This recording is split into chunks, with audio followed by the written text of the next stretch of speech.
नमस्कार दोस्तों, मैं जावित्री प्रजापति आप सबका अपने यूट्यूब चैनल जावित्री भजन गीत में स्वागत करती हूँ।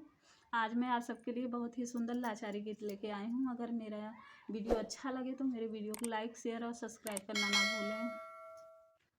आई नई गोभी बिकाई बंगले में, आई नई गोभी बिकाई बंगले में। सासु नहीं घर में, ससुर नहीं घर में, सास नहीं घर में, ससुर नहीं घर में। मैं पर्दे वाली बलम सरकस में, मैं पर्दे वाली बलम सरकस में। आई नई गोभी बिकाई बंगले में, आई नई गोभी बिकाई बंगलन में। जेठ नहीं घर में, जेठानी नहीं घर में, जेठ नहीं घर में, जेठानी नहीं घर में। मैं पर्दे वाली बलम सरकस में, मैं पर्दे वाली बलम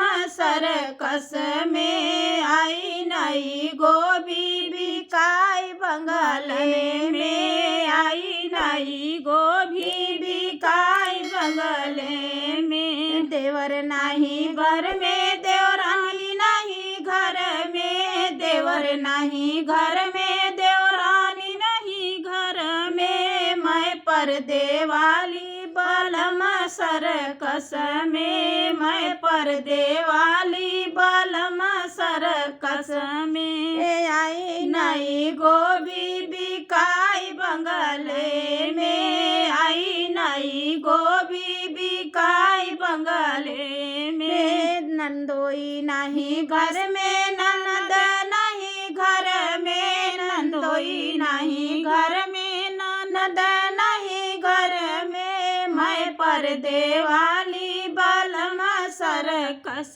में, मैं पर्दे वाली बलम सरकस में। आई नई गोभी